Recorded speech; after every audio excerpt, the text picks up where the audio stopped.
स्त्रियांच्या बाबतीतला एक प्रॉब्लेम ज्याविषयी कधीच बोललं जात नाही तो म्हणजे बऱ्याचदा स्त्रिया त्यांचं ऑर्गॅझम, त्यांचं प्लेजर, त्यांना वाटणारा आनंद हे सगळं त्यांना वाटतंय असं भासवतात. ते फेक असतं आणि ते असं का करतात? नमस्कार, मी डॉक्टर उर्जिता. त्यामागचं पहिलं महत्वाचं कारण असतं ते म्हणजे त्यांना असं वाटत असतं की जर समजा सेक्शुअल ऍक्टमध्ये त्यांना आनंद जाणवत नाहीये, प्लेजर येत नाहीये, त्यांच्या पार्टनरच्या लक्षात आलं तर त्यातनं पार्टनरचा इगो दुखावला जाईल का? पार्टनरला आनंद येतोय, त्याला त्यामध्ये असं वाटतंय की आपली स्त्री जोडीदार सुद्धा तितकीच सहभागी आहे, पण स्त्रीला तितका आनंद येत नाहीये किंवा तितका अराउजलही नाही वाटत आहे. परंतु ते पार्टनरपर्यंत पोहोचवण्याच्या ऐवजी स्त्रिया असं चूज करतात की तसा आनंद येतोय हे पार्टनरला भासवलं जातं, दाखवलं जातं. दुसरं महत्वाचं कारण म्हणजे कम्युनिकेशनचा गॅप असतो दोघांमध्येही.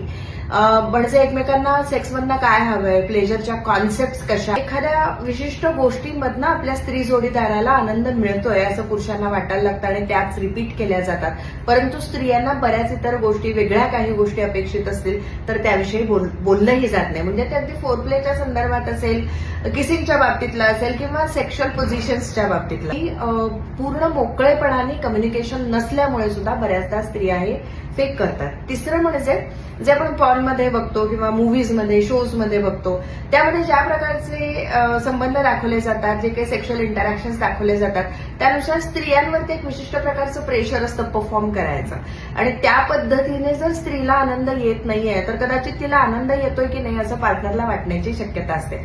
त्याहीमुळे अनेकदा बऱ्याचशा स्त्रिया हे चूज करतात की मला यात आनंद येत नाहीये किंवा अराउजल यापेक्षा ते फेक करणं, ते दाखवणं. या सगळ्याचा सखोल परिणाम नात्यावरती होताना दिसतो. त्यामुळे त्याविषयी बोलण्याऐवजी किंवा कम्युनिकेशन करण्याऐवजी ते फेक करणं स्त्रियांना सोपं वाटतं.